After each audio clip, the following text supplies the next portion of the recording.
Welcome to Lore Hound. You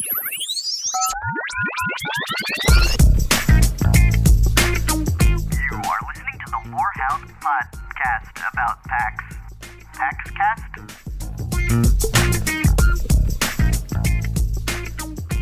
What's happening, Lore Hounds? It's Antilles here. I am joined by Term, and we are doing a podcast for Lore Hound because it's been like 10 years since podcasts started, and everyone else has one. No time like the present, so why not? Exactly.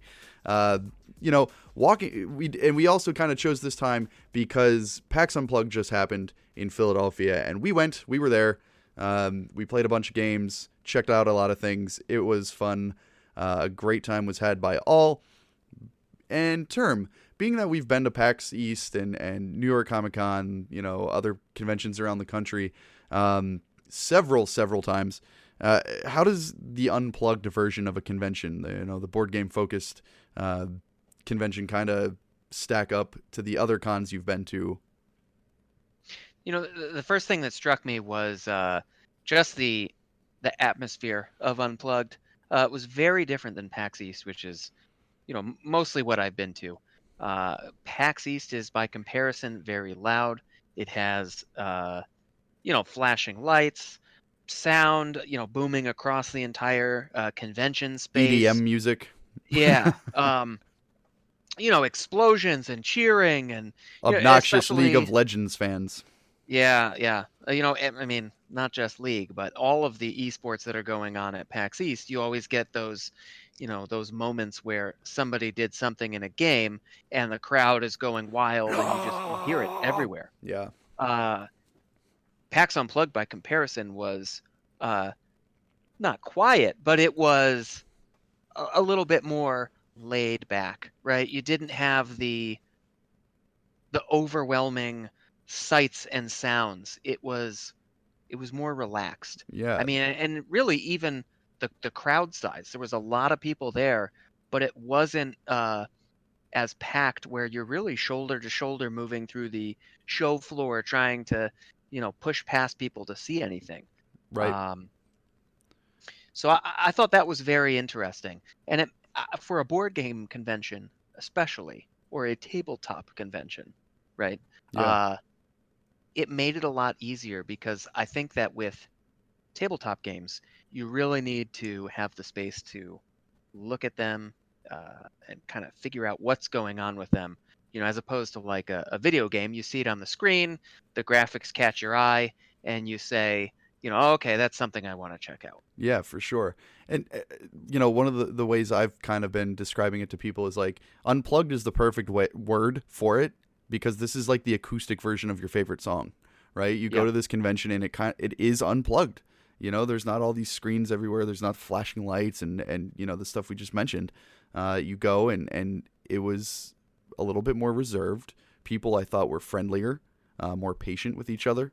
The huge queue lines for a 5-minute demo don't exist.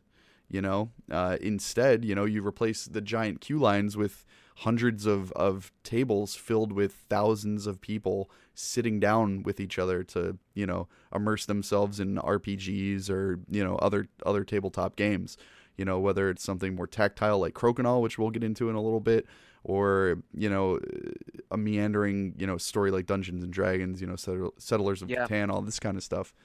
One of the other things that really struck me was there really is something for everyone at PAX Unplugged. I mean, it doesn't matter if you are, into, casual card games, or if you want to have a table that is playing, like a wargaming, Warhammer 40,000, or, I don't even know what the other games are, but, you have the dioramas set up and you're making measurements and rolling dice and, you're playing a 6-hour battle of moving your troops around. It's very strategic. They had that, and they had Uno. I mean, everything on both sides of the spectrum. There was something for everyone. Yeah. And there was people to play with. If you went by yourself, there are people who want to play the same games, the same kind of games that you want to play. And you just sit down and, hey, could I join you? Sure. Yeah. You know, and we went back at 10 or 10:30 at night, and the place was still jamming with people just Packed. playing. Yeah. Yeah. Yeah, it was definitely wild. And for somebody like me, who's not a board gamer at all in any respect, I can barely pay attention long enough to play Chutes and Ladders with my 5-year-old. You know, for me to go in there and actually find things that held my attention and got me interested was pretty impressive to me, because I'm such a skeptic and I'm such a sort of I'm almost anti-table gaming, because I'm just like, no. Right, and I found a dice rolling game that we'll mention a little bit later on that actually got me in. And when it was over, I was like, that's it. Let's do it again. You know? Yeah, I think the part about tabletop gaming that I really love is that it brings you together, and you're sitting there with people doing something, right? I don't get me wrong, I love playing video games. I probably play too many of them, but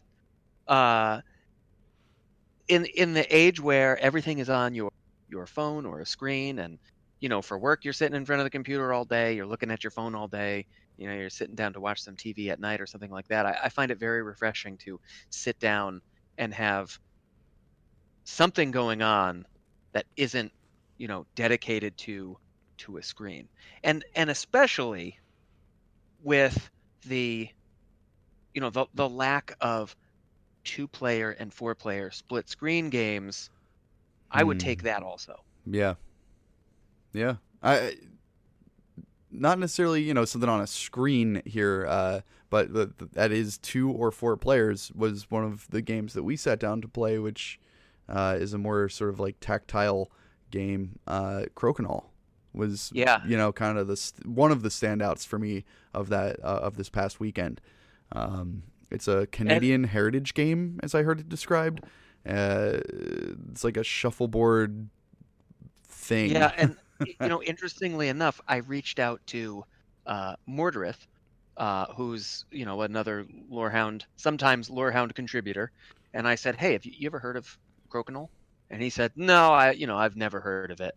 And then he looked it up and said, "Oh, yeah, I have a copy of that at my cottage." Yeah, so, it bears to note that he's Canadian. He is Canadian. Yes, Yeah. That's where I was going with the story.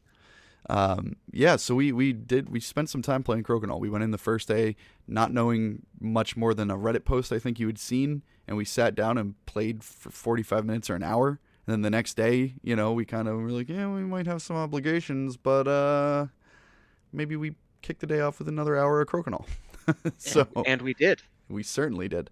And while we were there, we got to talk to Corey Arnold, who is the head of the Philadelphia Crokinole Society, who is actually pretty much single-handedly responsible for the fact that there was Crokinole free to play for whoever wanted to play at PAX Unplugged.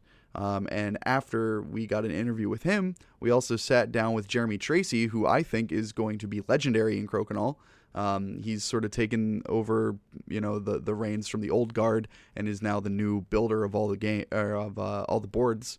And they even use his boards in the World Championship of Crokinole. And we got to meet him and talk to him as well. So we'll play a couple interviews here for you. This is Corey Arnold with the Philadelphia Crokinole Society, and right after that, we'll roll right on into our interview with, like I said, soon to be legendary game board master Jeremy Tracy. Hey, what's going on, everybody? Antilles here. I'm with Corey Arnold from the Philadelphia Crokinole Society, and we are checking out Crokinole. It's from what I gather, it's a Canadian-based board game. That's right. Care to elaborate? Yeah.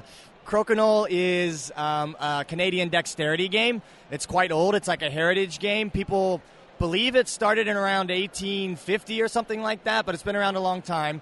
But if you've ever seen it, it kind of looks a little bit like shuffleboard, and it's a disc flicking game, similar to something like Carom. Yeah, so I feel like shuffleboard undercuts this game a little bit, just because me and Term sat down yesterday and fell in love with this game immediately. That was the first time you had played? Ever. Yeah, I was there. You guys had it. You had the look in your eyes, the Crokinole stare. Yeah, we turned into avid Crokinolers. Yeah. Pretty quickly. Yeah. There's actually a tournament happening right behind us. Yeah, that's on right. The show floor right now. Uh-huh. you said it's down to 20 games happening right now? Yeah, well, 20 players. We started with 80 players, which is like a much, much larger turnout than we expected.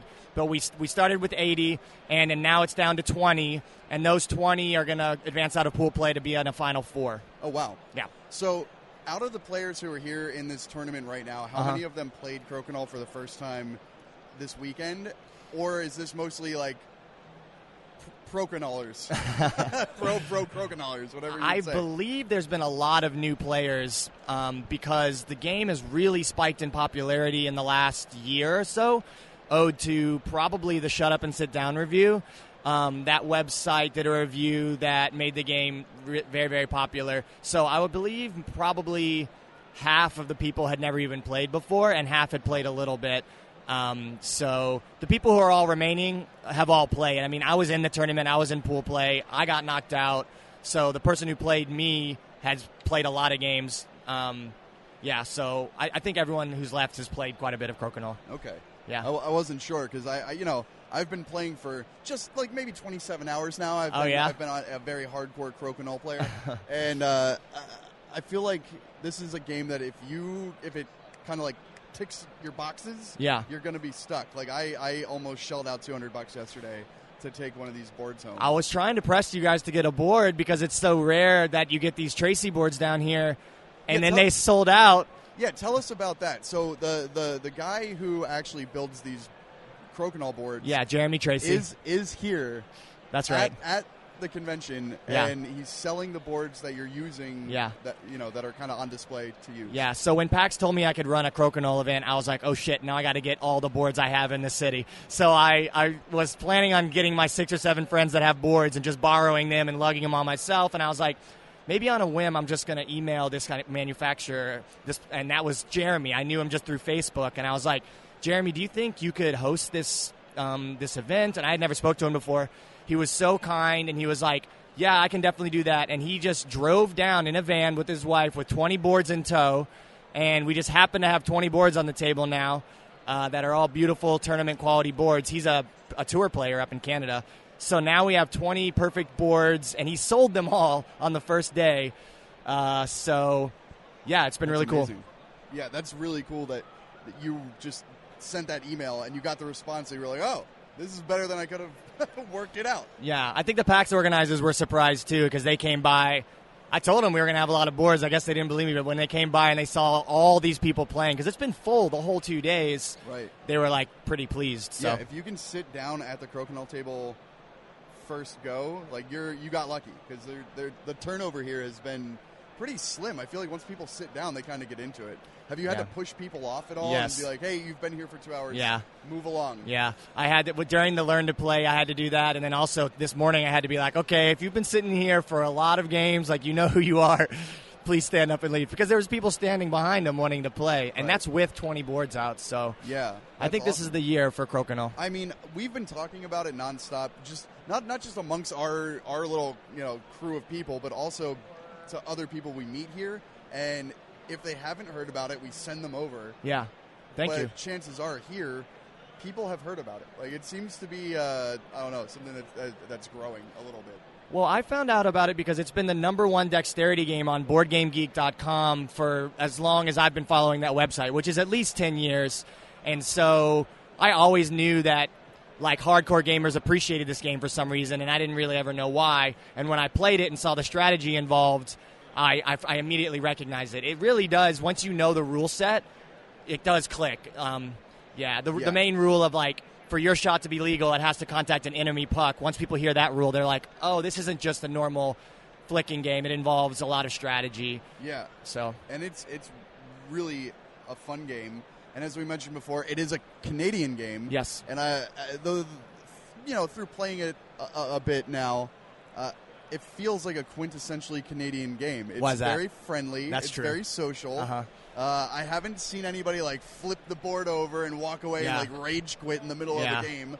It's like there's handshakes and high fives all around. Yeah. So it's a good social game. And can you tell us a little bit about what you do with that aspect here in Philly with the Philadelphia Crokinole Society? I totally agree with that description of the game being social. It's something about the fact that it's round and the game, the turns are short, like they're like half a second, and it's your turn very soon shortly after that, creates this atmosphere where the games are quick, you're talking to everybody, you're rotating people in and out. It's very much a beer game. We meet up at Thirsty Dice, which is a board game bar, the first Wednesday of every month, and so it's a very social atmosphere for us as well. And it can get intense, but no one's ever angry in the way you can be frustrated or tilted in like a hardcore card game or strategy game or something. I'm sure somebody out there gets mad at Crokinole, but luckily I haven't met them yet. First, just a little aside, there's no larger sign of gentrification than a board game bar. Oh, there's like 3 of them now in Philly, your neighborhood. Welcome to Philadelphia, folks. But finally like made you it. said, people get into this game, though, and there might be somebody who rages out a little bit. There are some interesting rules to this game. We realized yesterday that, if you where you put your chair is where your chair has to stay. That's right. And then the cheek rule. Yeah, the one cheek rule. Can you tell us a little bit about the one cheek rule? Yeah, so the boards are round and you have a little quadrant to shoot on, and sometimes you have to lean all the way over to get the right shot, the right angle. And so there's a rule that your chair can't move, and also there's a rule that in the rule book it says one ass cheek has to stay. It might say butt, but I'm not sure. But in any case, has to stay on the chair at all times. So you'll see people just like a tiny bit of their ass on the very edge of the chair, and they're leaning all the way over to find that angle and then shoot that shot. So it's pretty funny. Do people take that rule seriously? Like when you're playing tournaments, or people, it came up. Yeah. There's judges at the Worlds that kind of sit there and play or sit there and watch. So wow. Yeah. It's like a goal judge from hockey. Except exactly. Eyes on the prize for the whole match. It's a dream job, the ass judge. Any additional information you want to get out about the Philly Crokinole Society or the game in general? Yeah, I would just say please like our Facebook page, Crokinole Society of Philadelphia. It's the only way we stay in contact. If you're in the city, first Wednesday of every month at Thirsty Dice is when we play. We're trying to add a second date at Queen and Rook, at another part of the city. And just, buy a board, start your own club wherever you are, because this game's taking off right now for who knows why. But I would say get on the train now so you can come to the tournament next year, because hopefully they'll have us back and the tournament will be even bigger. So perfect. And I know there's Crokinole groups popping up in Boston and Texas. I know there's one in Austin, Texas. And it's all over Canada, of course, and other places. So look out for it. If you get the chance, buy a Tracy board, because his boards are awesome. Yeah, you should interview him. He's cool. Yeah. So, with that, thanks. And, we'll be here Crokinole. All right, thanks. And so, on the advice of Corey, we're now sitting down with Jeremy Tracy of CrokinoleGameBoards.com. He has crafted by hand every game board that's here at PAX, all 20 that sit on these tables that are being played constantly all weekend, and you sell them otherwise as well. Yes. You seem to have a really strong reputation for quality Crokinole boards. The people who are here at PAX, who I talk to, who have been around this game for a while, have pointed to you as like, if you want a quality board, you get a Tracy board. Yep. So can you tell us a little bit about your process and how you got involved and when you made the decision to focus on Crokinole? Absolutely. And I'm gonna make one correction, which segues very nicely into your question. I believe there are 20 boards on the table. 19 of them I handcrafted. There is one board out there that is a Willard board. A gentleman by the name of Willard Martin had been making Crokinole boards for 30 years. His dad was making them before that. Willard was known, he was considered to be the best board builder in the world. He's in his 70s and he wanted to retire. He was looking for someone to train, so I feel so grateful and so blessed that he chose me. And he trained me, taught me everything I know about building Crokinole boards, and that's what got us started. And I give him a huge hat tip for the quality of boards we're able to produce, because he showed me everything. And what led us to that, I played Crokinole since before I can remember, and now I play Crokinole competitively. So one of our taglines is that Crokinole boards handcrafted by players for players, because we're not going to sell a board that we wouldn't want to play on. And I say we because I've got 3 teenage sons that are fantastic crokinole players, and they actually help with the building process as well. That's awesome. And like our oldest and youngest are 17 and 21. Earlier this year, they placed second at the World Championships of crokinole doubles. Like, they are fantastic players. Yes. All right. So, yeah. So the apple didn't fall far from the tree, and you're capitalizing on that distance by getting them involved in the the process that you've got to get these boards out. There's nothing wrong with child labor, is there? Not at all. I pay them with food and lodging. Yeah, there you go. Yeah. They earn their keep. But when you're crafting a board, right? Yes. And I assume, there's a standard size. There's Yeah. Do you have it down to kind of like an assembly line feel, or is it still like each one made with love by Jeremy Tracy? Yes and yes. I batch things. Like, people will ask me all the time, how long does it take to build a board? And it's a little bit hard for me to answer for a few reasons. One, because I will band 4 or 5 boards at a time. When I say band, that's when I put the plywood rail around the outside. Okay. So I'll do like 5 of those at a time. Once I've got 10 or 20 ready to sand, then I take them all and I do the next stage. Right. So I'll do 20 in a row. So I have to break it down. The other thing that makes it hard to answer is if you look at every peg on the board, it's a brass screw with a 15 millimeter rubber sleeve on it. That's what makes them so high reflex and fun to play on that bounce. So on a Saturday night, Elaine and I will sit down and watch a movie, and I cut rubber in the jig, and she puts brass screws in. We call it date night. Do I count that time toward my building process, right? So that's what makes it hard to answer that. But so it is, we do have an assembly line. That's one of the things we've done with the huge uptick in interest. I've had to improve my production process. Right. And it's still made with love. Yeah. So, can it be both? I hope so. Yeah, that's absolutely. the goal. Absolutely. Yeah. And, through all of this, it seems like crokinole is it's newer in the States. You said you've been playing it since before you can remember. Yeah. Was this something that, like, when you started playing pro, how long ago did that happen? Like, when did this, like, really become something that you wanted to focus on and get into 100%? I'll tell you, what happened with us is what happens with so many people that venture into crokinole. Like I say, I've been playing my whole life, and then my wife went out and bought me what she thought was a nice crokinole board. And it was kind of a piece of crap. The pegs would fall out and da-da-da-da. Anyway, so I don't even remember how many years ago, a few years ago, before I even knew Willard, before I even played competitive, she went researching where's the best crokinole board. So she buys one from Willard, brings it home. We absolutely love it. I mean, that's total game changer, right? Yep, total game changer. It's like a whole new game. Right after I got it, it turned out there was a guy that I played hockey with that it came up in the dressing room just in passing one night that he played in the World Championships of crokinole, and my chin hit the floor. I said, World Championships of crokinole? Tell me more. And anyway, so Roy Campbell, he came over to visit me, and he did what's called a follow-through 20. So it's a tough shot, but it's an impressive shot. Again, my chin hits the floor, and I'm like, dude, did you do that on purpose? And he goes, yeah, it's a follow-through 20. And I'm like, I'm hooked. I joined the club. I haven't missed a club meeting or a tournament since. Like, I friggin' love it. And a follow-through 20 is one of my strengths as a player because I just love that shot. Yeah.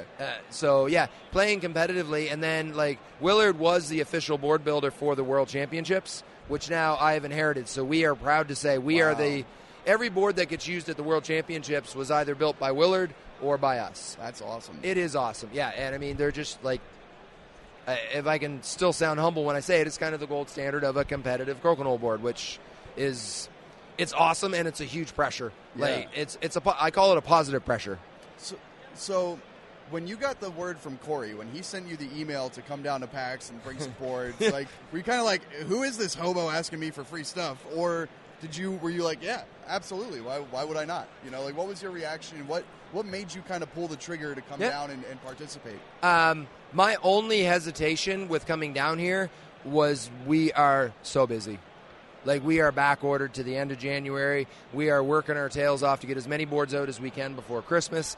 And the thoughts of taking 3 days out of my shop, I don't take days off, man. My next day off after this will be Christmas Day. Yeah. Elaine might keep me out of the shop that day. She's not convinced. She's guessing I'll disappear for an hour or two and get some work done. But yeah, that was the only hesitation. And once we thought about it, talked about it, said, okay, we'll work a little harder in order to allow this time. I am so glad we did. This has been an incredible experience. Good for business, yes, and just a blast, man. Yeah. I love to do this, and I want to. The other reason I want to improve our production is to free up more time to go out and be a spokesperson for the game. There you go. Yeah. Yeah, and here you are. Yes. That said, I think we're going to wrap up. But before we do, can you give us 2 secrets, right? One, what is one thing that you do in the process of building these boards that makes it a Tracy board? And 2, what is a small technique that, when applied in a Crokinole game, will change your life? Because we found out about anchoring on the on the edge. Yeah. That was a game changer. Give me one more of those. Okay. So I think what makes a Tracy board is all the boards we had out here this weekend are what we call factory seconds. So there's some little blemish that meant that I wasn't going to sell it to a customer for full price. Most people here have looked, and I point and say, that's what's wrong with it, and they're like, are you serious? I can barely see that. So basically, I think what makes it a Tracy board is I'm just super fussy. I'm super critical when that final stage, when it's getting glued together and pegged. If I see something wrong, then it doesn't get sold as a first. So like we just hold the standard really, really high. Does that answer that question? Yeah, absolutely. Okay. Yeah, for sure. Yeah. So as far as a tip, wow, it really depends what level the player is. So if you're a beginner player, and I made a shooting tip video about this. Probably as a beginner, one of the most important things you can focus on is what we call get the off. Get your opponent's button off the board. Because when you watch the difference between the pros and the newbies, the biggest difference is the newbies, the board gets really, really crowded because they don't get your opponent's button off the board, and it costs you rounds. All right. So step 1, get the off. Step 2, keep your shooter on, and then we'll worry about the 20s after that. There you go. Yeah. Yeah, food for thought. So get out there, check out Crokinole. I said it before. You already heard the interview with Corey. Go check it out if it's around. I know there's, like I said before, there's Crokinole organizations and clubs all over the place. So look into it, and it is a very fun game. Greatest game on earth. Make sure you play on a Tracy board. Thanks very much, man. Appreciate it. So that is Crokinole. It is Addictive. It is a great game. It is addictive. It is the perfect game to sit down in the evening with a beer and just flick some discs. Yeah. Get those 20s, as they say. That's in right. Crokinole. Yeah, that's right. Using our lingo that we acquired in our 120 minutes of play. Yeah. Man, what a fun game it was. Like it just became. It really, I think we both caught the Crokinole bug. Yeah, we really did. I would love nothing more than to sit down with 3 fingers of scotch and just push away at those little pucks. Yeah. Very relaxing, but also, skill based. We really you did have to try. There was definitely some skill to it. Right. So a little bit easier than or not as easy as it sounds. So if you have the chance, find your local Crokinole Society or Crokinole Club and see what the hype that we're creating is all about. So the other thing, I think the other thing we saw at PAX Unplugged that just blew us away was a game called Weave. Oh yeah. This is by the Monocle Society, and I am a longtime Dungeons and Dragons player, a sometimes Dungeons and Dragons dungeon master, and what I thought was really interesting about Weave was that they've kind of taken the idea of what a tabletop RPG is, streamlined it, and made it very easy to get the game going. Right? Yeah. You no longer have to spend all of the upfront time figuring out how the entire mechanic works. Yawn. You just dive right in. Yeah. Which that was paramount for somebody in my position who, I've said a couple times already that I'm not into, tabletop RPGs. I love playing them on video games, throw me into a nice RPG online, and I'm all about it. But when it comes to rule books and all of the minutia that goes along with learning these games before you can even throw the dice, it's not something I'm into. So to be able to sit down and be knee deep in a game within 10 minutes was impressive. And the fact that well, sorry, we were really lucky to be able to play with Tristan Morris, who was one of the lead developers of this game. Yeah, right? maybe we to be fair, maybe that just get going. Yeah, and maybe to be fair, that could have bolstered our experience a little bit with the game. Yeah. Somebody who knows it inside out and everything. But even that said, I think that it's pretty self-explanatory. And maybe you can explain a little bit about how the phone is kind of used as a game card. So and with that, that's part of the streamlined process, right? Yeah, I mean, your character sheet is on your phone, right? And otherwise, your phone is not it's not a phone game. It's not a mobile game. You're not going to be sitting there staring at your screen the whole time. This is an experience where you're sitting around the table looking and talking to each other. But having that phone makes it super accessible because that's something everybody has. Right. So the game kind of sort of lives in your pocket, but not really, right? I mean, it's not a mobile game. It's just using the tool of the phone to get yourself into the game and having all of the kind of the heavy lifting done on the phone. Right. And then and then inside the Weave game on your phone, that I guess we can call it an app, but it is, again, don't get confused. It's not an app game. It saves your old campaigns. So if you want to go back, your character's still there. Yeah. That's finish cool. One session and you can just go home, come back the next week, take your phone out and keep going. Right. Yeah. So we got to talk with Mike Hayes and Tristan Morris with the Monocle Society about Weave and about what they're doing and where the game is going, right? Where it's really more of a platform, but we were lucky enough to sit down with them and talk to them about it. You are listening to the Lore Hound PAX Cast. All right, hey, this is Term. I'm here with Mike and Tristan from Monocle Society. We're talking about Weave, which is a new RPG game. I guess not that new. It's been out for a while. It's had a lot of success.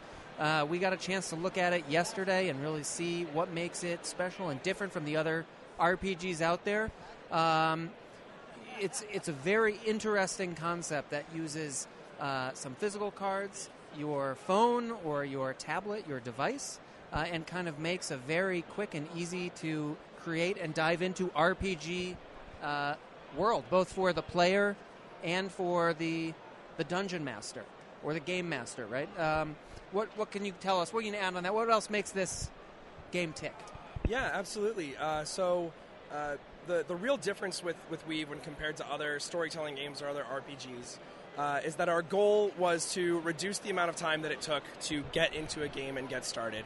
So like you just said, picking up the game, you should be playing something within 5 to 10 minutes. As a storyteller, the person leading the game, all I need to do is have my phone scan 3 of our cards, and I get a theme, a location, and a boss. That's enough for me to tell a story. Giving it to my players, they scan a couple cards, and they get a full character birthed right there, and we can jump right into the game. But the most important part of Weave is that we designed it to be collaborative. We don't want it to be a story that one person has spent their last week building, and they just want you to get through that content. We want it to be a collaborative process between the player and the storyteller to create a story and own it cooperatively. So it's more of an open sandbox type world where there's collaboration. The path is not determined necessarily and not like an on-rails adventure. Yeah, that's right. So we use a very old storytelling tool as the basis of the game. It's the cards that Tristan mentioned. There's 22 of them, the same number of cards that's in a tarot deck. Mm-hmm. So what we do is we take those 22 cards and then using the app, we allow them to interpret improvisationally the story that is unfolding.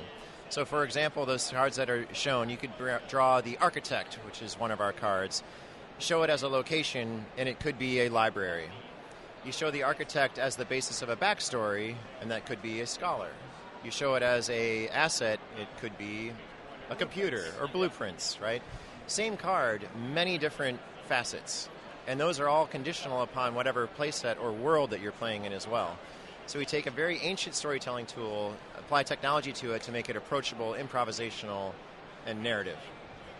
Okay, and so these cards would be used both building the story and putting together your character to get going. Yep, absolutely. So you use them to build the story, and then when you sit down with your players, they select 4 of those cards, and it gives them talents, flaws, assets, backstories. And as you complete episodes of the game, what we would call one story, as you complete an episode, they level up and they get another card to scan and get a new piece of their backstory. The really important thing there is that you're not leveling up stats. These aren't numbers that are increasing.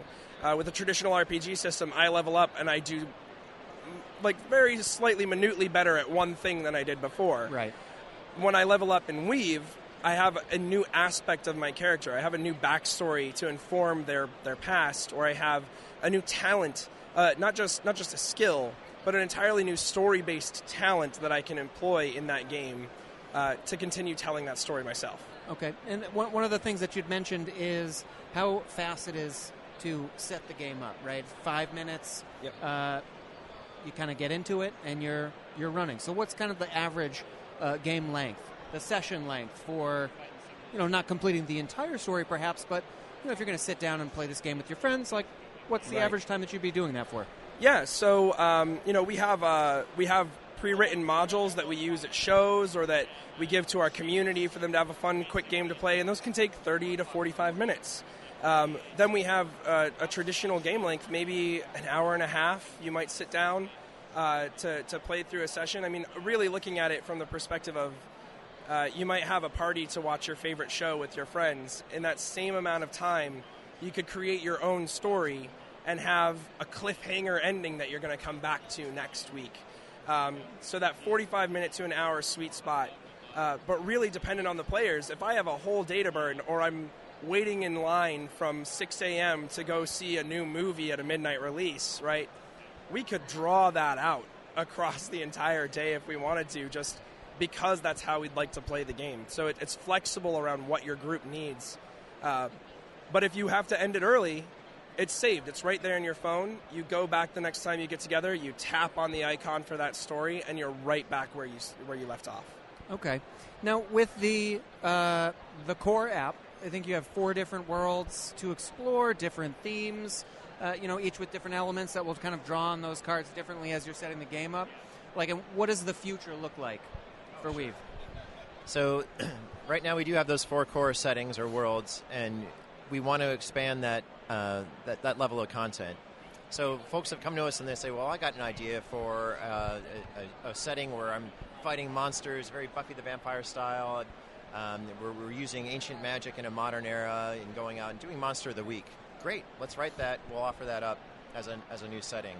One of the other ones, we're playing as little anthropomorphic animals in a fairyland, right? Very kid-friendly setting. Cool, we'll do that one as well. Over time, we're going to be adding more content because, again, the whole point of the game is to get more people to the tabletop, right? So we want to have something for everyone. And being a digital product, it's very easy for us to do that. We write the setting, we do the rules polish on it, and then the next time any user anywhere in the world opens their phone, it's there. No cost of production, no, it's not in the store that I went to, or I got to wait 2 days for it to arrive from Amazon, or it's out of stock. That can't happen with our product. Right. And so this is on all the major platforms, right? This is iOS and Android? iOS and Android. Next year we're going to be releasing a desktop application for it as well. Really a strong foundation through the desktop to service content creators, people who want to play this on streams or engage with the community that they already have built directly from the tools that they're already using. We're going to be completely multi-platform, but right now iOS and Android, tablets, phones, anything you want to throw it at. Okay, and I think also you guys are going to be launching Weave Plus, yes. right? To get all of this content out, right? And Correct. Yep. kind of get it into the hands of the players, right? Yeah. So early next year, we're going to be launching our Weave Plus service.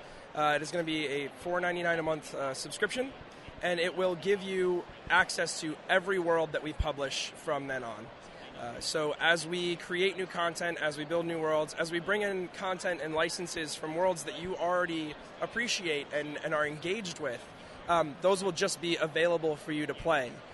So really delivering an RPG to you on a regular basis, a brand new world to play in, at a pace that is probably going to be more content than you would really work through. You know, the number of shows that we have delivered to us on a constant basis that I love, and I know one day I will go back to, but another really cool one just came out. That's what we're going to be delivering with Weave Plus for that low cost to get people through the door. So it's really, Weave is really more than a game. It's a platform. It's a way to get into RPGs that's accessible and quick and easy to just dive right into. That's exactly it. You got it. The intent was to make a platform, a role-playing platform that anyone can play. Our dice don't have numbers on them. Our cards are iconic, bright, beautiful. It's a game that's meant to be approachable. So many heads have turned with saying, as someone's walking by with a significant other or maybe a friend who's a non-gamer, and they say, I want to play that. What is that? Right? It's beautiful with purpose, right? This is meant to be an approachable game. So with Weave Plus, absolutely, that funnel of new content, with the new worlds that are coming out there, new functionality, community features that you can use to have a friends list, looking for groups, ways to relate, set the next meeting time and reminders, right? We're an app. It's very easy for us to do that. And then control and customization, right? Where you can take a play set, put your own spin on it. If something happens in the game and you want to change one of the elements of the cards, maybe a location was burned down by mistake or on purpose, next time you play, it'll come up with that changed state. Or even you can write your own play set. We have that ability coming out through Weave Plus. So it really is the flexibility to both dive into somebody else's world or create your own. Or share your own, yeah. Awesome. I'm excited to play this. We're excited to have you play it. Yeah. Honestly, one of the best parts about coming to conventions is meeting people. They say, I'm excited to play this, knowing that we've built something that resonates with the people that we're talking to. And I'd say that's also, on the other side of that coin, the most depressing point of coming to conventions is talking to everyone who says, I want to play this, and thinking, I want to play it with you because I want to see how you use this and how you engage it. Yeah. And there's just not enough time in the world to engage with everyone. But we're just so proud to have made something that people love. Particularly for folks who might have been interested. Maybe they've seen a game played online, a Critical Role or Acquisitions Inc. or something like that, and they had no one to teach them, right? And so they get a book, and it's intimidating, right? Textbooks are hard, right? Math, some folks have math anxiety, right? We remove those obstacles. Like, we don't want any barriers between the desire to hang out with their friends, make each other laugh, look each other in the eye, tell stories. You talk, I listen. I talk, you listen. Like, we want more people to do that. And so we deliberately remove any obstacles and just get people to the fun. Awesome. Thanks for sitting down with us. We really appreciate it. Absolutely. Yeah. And, thank you so much for coming by. We really appreciate it. Lorehound.com. And that's Weave. Again, really fun game. Really easy to get into. Available, I know, at Barnes & Noble, maybe other places that games are sold. If you have the chance, check it out. Go buy it. It's worth the investment, I think. Yeah, I mean, what else can we say? I'm excited to see what comes next for them, what they're working on. I think that the minds that are behind some of the stuff that's going on at the Monocle Society are far beyond that of you and me term, certainly. And I'm just excited to kind of see what they have in store, around the corner. Yeah, it will be interesting to see how this how Weave develops and grows, both as a game platform and as a community. Yeah, and that's one of the things that I'm kind of learning as I spend more time with tabletop gamers is that these games, they look stagnant because they're in a box, but they're not. They're constantly evolving, just like video games, and maybe you can't get like the live patches, right? But there's different iterations of the games that come out, and they expand on themselves, right? And from what I understand, one of the companies that's always kind of been at the forefront of that is North Star Games. As we mentioned, we frequent the other PAX conventions. We go to PAX East every single year, where we have a team out at PAX Prime, and we always take time to catch up with North Star and kind of see what they're doing and what they're rolling out, because there's always something for them. So we got the chance to sit down with our good friend Bruce, and talk to him about Oceans, which you picked up a prototype copy before anyone else, I might add, last year at PAX East. So we followed up about Oceans is now official. The Kickstarter's closed. The successful Kickstarter is closed. And, wildly successful. Yeah. Why don't you take it from there? Yeah, it's I had a lot of fun playing Oceans right after PAX East, after we met with Bruce then. It really takes their evolution series, right? This is kind of building on it. It takes the kind of the core mechanics from that and then builds upon it and creates a whole new game. It's not just an expansion, it's a whole new experience, a lot of extra complexity. It's going to be really neat to see this game in its final form. Once it hits the shelves and once it's in the hands of everybody, I think I'm excited for it, is what I'm trying to say. I'm looking forward to playing it. Very cool. And then he did demo another game for us that they have. I don't know if they acquired it or that was a game that they were doing. Taverns of Tiefenthal. Was that something that they? So they've been partnering with I believe a German. Yeah, it was developer. German. Yeah, and these are the folks who made the Quacks of Quedlinburg, which is a fantastic game, right? A super fun, easy to get into game. So Taverns, I think, is from the same designer that made that game, and it looks pretty interesting. But let's kick it over to Bruce. Let him describe it. Yeah, here we go. LoreHound.com. This is Term. I'm sitting down with Bruce Vogue at North Star Games, checking in. We met with you at PAX East. You sure as heck did. Yep, been a few months. Yep. When we talked at PAX East, we were going over Oceans, which was in the Kickstarter phase at that point. Absolutely. We heard successful. What's the update on Oceans? So Oceans was, I would argue, and maybe depending on who you talk to, I would argue incredibly successful. Between the Kickstarter itself and the backer kit that followed after, raised over $1 million on Kickstarter. I know well over 10,000 people backed it, which we sincerely appreciate. So now it's come to fruition. We actually have one of the early production copies here that we're looking at. You can't see it because you're not here. Take a look at pictures online. I bet it's stunning. And we have it right here with us. Yeah. So if you were a backer on Kickstarter, you should be getting your copy sometime between now and maybe mid-January. Okay, and then when will it be on shelves for everybody else? So it'll be on shelves for everybody else probably around March. Okay. Because there's that first wave that did Kickstarter, there's the second wave that did backer kit, the third wave is what's in the store. Now, we take a note if you're out there and you're in your store and you see it in January, that means your store was kind enough to back our Kickstarter. I would say get that copy because when it disappears, it won't be back for a couple of months. But it's fantastic. We talked about how the game works. It has not changed. All the things that are crazy about that and are cool about that that work in the ocean are still very much that way. The translucent fish are beautiful. The art is amazing. The box has two fronts. It is a double-fronted box. Not only do you have this wonderful side with this big, chunky, thick boy here, but you turn it over and you have that giant tentacle monster who's eating 3 of them. Yeah.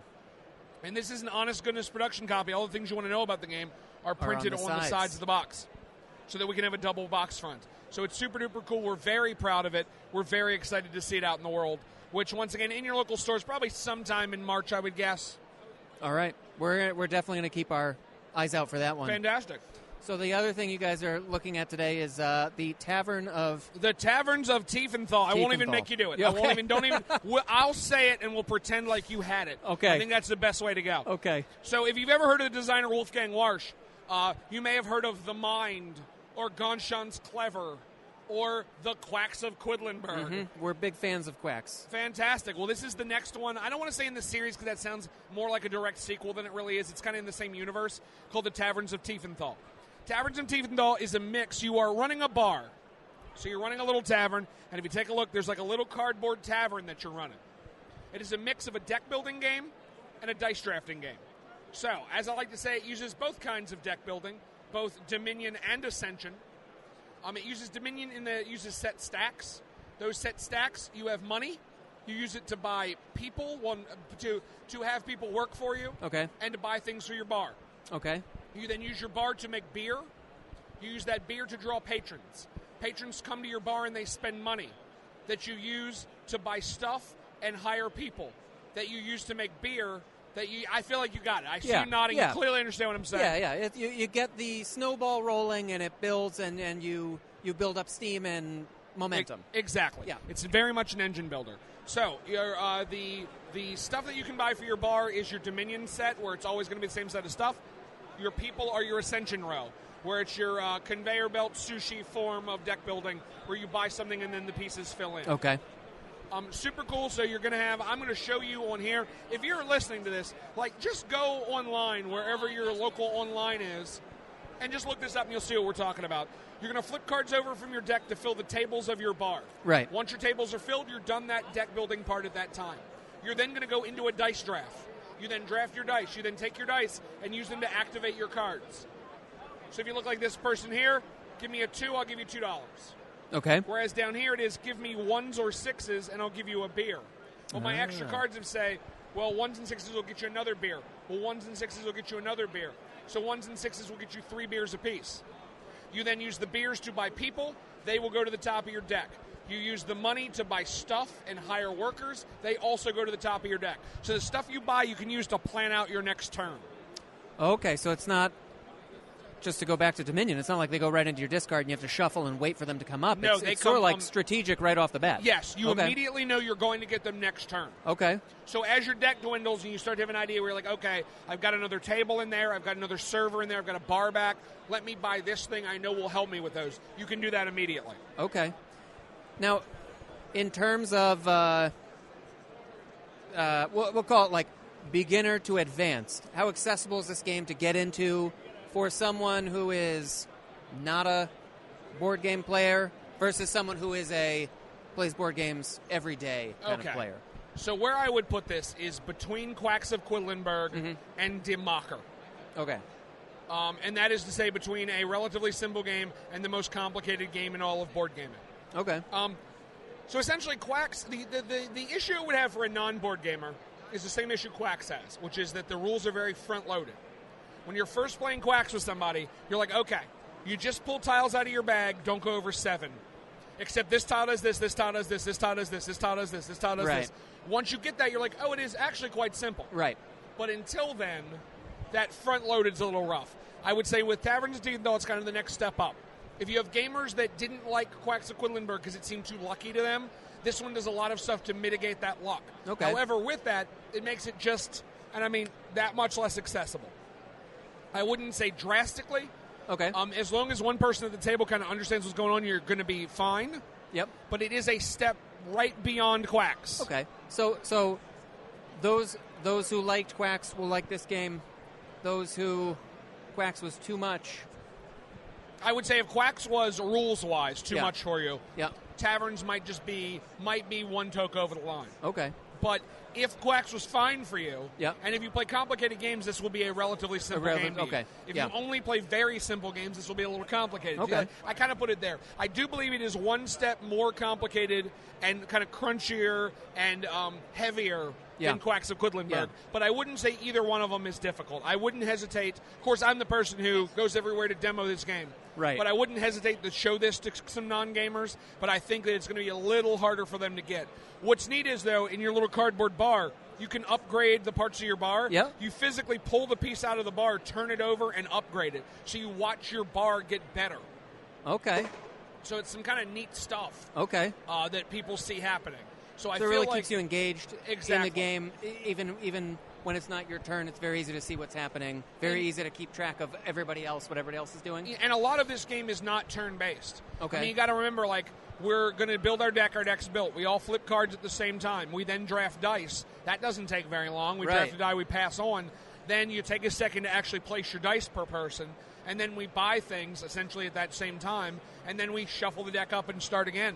So there's very little downtime. Okay, so it's really like a fast-paced... It is a pretty You're fast participating. I mean, that was one of the things that I really liked about Quacks was you are playing the whole game. Oh, yeah. You know, you're always engaged. You're looking at what everyone else is doing, but you're always in the game. And it's not a, you take your turn and then you have to wait while it goes around, and inevitably you're playing with that guy that takes forever. Yes. And it finally gets back to you. So this, again, is a fast-paced, involved game. It is. I would say it is one step slower than Quacks. Okay. Because technically you're supposed to watch me draft my die so that you can make your decisions. Okay. So Quacks runs at lightning speed. Yep. This runs just that much slower, but not much. And if you're playing with people, if you have that one slow person, I think you can put enough kind of social pressure on them to make them play faster, because it just take a die. Yeah. And that's the decision. I take a 4, you take a 6, you take a 1, you take a 2, and pass. I take a 6, you take a 3, so it's that kind of thing. Okay. So it really shouldn't get too hung up, but I don't want to say it's as fast as Quacks, because Quacks, literally everyone does everything at the same time. Okay. This one, there's a little bit of turns, but nothing too crazy. Nothing too crazy. Okay. Yeah. On the topic of Quacks, I believe you guys have an expansion Yep, for that the as well? Herb Witches. Yeah. So what the Herb Witches does is it adds new books to every ingredient. It adds an ingredient called Loco Weed. Loco Weed has no value printed on the tile. Mm-hmm. Its power is what determines its value. Okay. So it's things like however many rat tails you had, up to 4, this is worth that many. So you can use it to create kind of an emerging strategy where you'll use it to push ahead, and then all of a sudden it's going to start slowing down. You also have the witches. At the beginning of the game, you get 3 witch pennies. Each of the witches has a game-breaking power, and you can pay the witch to help you once a game to do something for you. Okay. So, for instance, one of the witches may say, in Quacks, you're never allowed to look in the bag. But one witch says, okay, dump your bag out. Look at all your tiles. If you have any of these tiles on my list, I'll give you points. Another one says, hey, did you bust? Pay me my witch penny, and you're going to get everything at the end of the turn. Ah, okay. So it does some kind of really neat stuff. But there's 3 different witches and 3 different pennies. They each have 4 different abilities, so you're going to get a different way to play them every game. You shuffle up the 4 witches, and you deal 1 of each color witch, and they're going to each give you a different power. And so is it you can only use 1 witch? Like you get a witch, or anybody can use that witch during the game? All people at the table have access to all 3 witches. Okay, but you only have 1 coin. And they can use them each once. You have a gold coin, a silver coin, and a copper coin. Okay. And you have a gold witch, a silver witch, and a copper witch. Okay. So you're going to have 3 game-breaking things you can do that are going to be used at different times in the game. Okay. Yeah. So it is super cool. It adds the Loco Weed. It adds new stuff. It adds big-ass pumpkins. There's now a 6 pumpkin. Nice. That you can buy, I think, for 22. But now there's a 6 pumpkin if you just need to fill in those spaces. Yeah. So there's a lot of really neat stuff that it does. Okay, so it basically just takes the game and puts it on steroids. Yes. Yeah. It adds a whole bunch of stuff to it. And it, once again, just like everything in Quacks, you can kind of slot in and slot out as you want to. Okay. You don't like the witches, but you do like the pumpkins, play with them. You want the pumpkins and the witches and to play books 5 and 6, go ahead. Yep. You want the Loco Weed, but not the rest of it, fine. It can all kind of slot in and out as you see fit. Okay. So, that sounds awesome. Yeah, it is super duper cool. Now, the only problem is, so we printed what we thought was just the most we should print, which was a whole container load. Yep. We brought the whole container load, they counted it and said, oh no, this is half of what distribution asked for. So we said, okay, so we're printing another container to come over to fill the rest of that need, and then another one right behind it to start kind of getting it to where it's not hard to find. Okay. The goal is never for this game to be hard to find. We're making them as fast as we can. But if you don't see them at your local store and you're saying, oh, it's out of print, it's only temporarily. It'll be right back in print soon. There is no need to pay inflated prices for it. They are coming over. We're bringing them as fast as we can. Okay, so it shouldn't be more than a month or 2? I'm hoping about another month or 2, and we're talking at the beginning of December. Yep. I'm really hoping the next stack of them should be in before the holidays. Okay. And then the one that will finally make it so it's everywhere will probably be like mid-January is my hope. Okay. But much like a lot of these things, you can never really be sure till it arrives. Right. But that is our hope, is that that's how it's going to work out. Right. But I would say if you're at your local store and they have a copy, pick it up now, because it might be a while till you see it again. Okay. But that is, once again, not with intent. That's not a hope. There's no plan there. We just didn't know how loved this expansion was going to be, and it really is, because it's just a great game. Yeah, it's always nice to be too loved, right? Oh, indeed.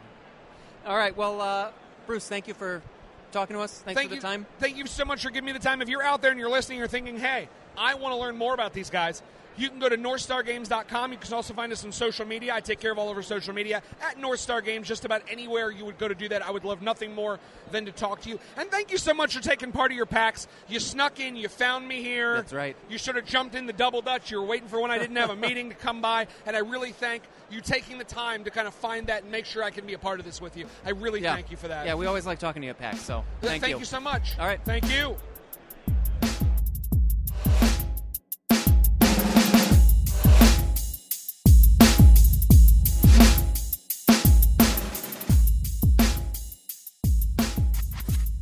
So that was Oceans and Taverns of Tiefenthal from Northstar Games.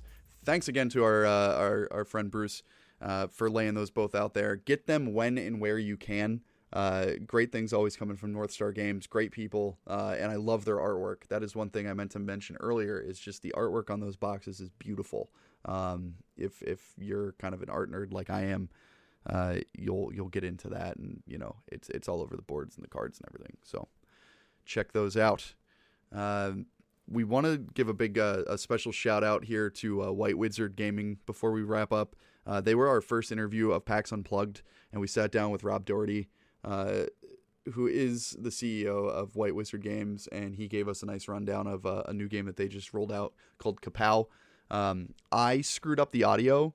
I take full responsibility, and we'll catch up with him at PAX East, and we'll do another interview with him and release that down the line. Maybe we'll talk a little bit about what he was saying with Kapow in a later episode. But we just wanted to thank him for his time and apologize for kind of blowing it like I am wont to do from time to time. I'm only human, people. But yeah, thanks for checking this out. Term, any final thoughts? This is my first time going to PAX Unplugged. I really enjoyed it. I really enjoyed the ambiance, the crowd. I think that come PAX East, I might be spending a little bit more time in the back in the tabletop area. And that's how Unplugged started. So get back there, roll those dice. Again, we want to thank everybody for kind of tuning in.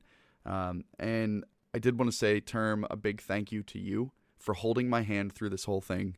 I went to the first PAX Unplugged. I skipped the second one, and I went back this year. This year I had my Sherpa, which was you, to kind of walk me through the landscape, and navigate and not be so intimidated by some of these board games. So I appreciate you. And I appreciate all of you for listening. Hopefully you made it this far. If you didn't, you're not hearing this anyway. So I'm Antilles. That's Term. I'm Term. Yeah. Thank you so much, everybody. Get that Crokinole board. Yeah, go out, buy Crokinole, get you some weave, and keep your eyes peeled for Oceans and Taverns and Tiefenthal as well. Bruce is probably laughing because we had trouble saying the name of that game at the table. But lorehound.com. It's a revival, baby. Lorehound is back. All right, we're out. This was the Lore Hound 2019 PAX Unplugged podcast. PAX Cast. Casting PAX.